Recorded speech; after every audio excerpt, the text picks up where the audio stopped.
So I'm just sitting in my room having a good day. Phone starts blowing up out of nowhere, getting text messages, group chats are going off. Damian Lillard's Milwaukee Buck. In a three-team blockbuster, the biggest trade this offseason by far. Damian Lillard gets traded from the Portland Trail Blazers over to the Milwaukee Bucks. The Damian Lillard saga is now over. The Phoenix Suns were also involved in the trade. Ultimately, the Trailblazers got DeAndre Ayton, they got Drew Holiday, they got Tamani Kamara, who was the Suns' second-round pick. They got a Bucks 2029 first-round pick, and then I believe they got a couple of pick swaps out of that. I don't know for what years. The Suns, they were able to get Nasir Little. They got Yusuf Nurkic.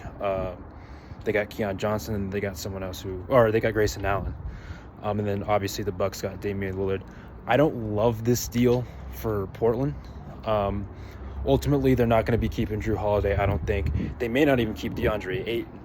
And on Holiday's front, he has 2 years left on his deal, including a player option on the last year. Teams are going to know that he doesn't really fit their timeline, and so they probably won't have to give up a whole lot for him. I don't know what that package looks like in the end, but they're not going to keep him.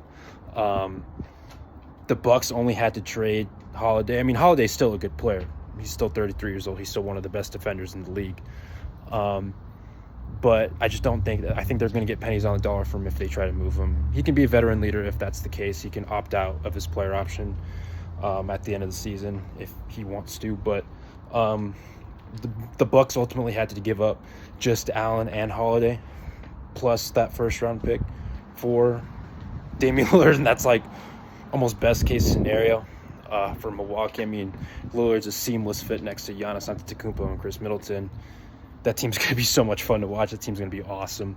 For Phoenix, I mean, it's a little bit of a weird move because, I mean, they downgraded center from Ayton to Nurkic, but they get, like, some low-risk, high-reward depth, I guess, or it's like some high-upside depth on top of the depth they already added this offseason. They already got Bradley Beal, and so, I mean, their offseason's looking really good regardless, so I guess this trade is pretty inconsequential to them in that respect, even though if Nurkic can stay healthy, I think he's a good add for him. But really the story from this is Phoenix, or that Milwaukee got Damian Lillard, one of the best point guards in the NBA, and he vaults their ceiling tenfold, even though they were already one of the favorites to make it out of the Eastern Conference to begin with. But what a day, what a trade. As a Heat fan, this kind of sucks.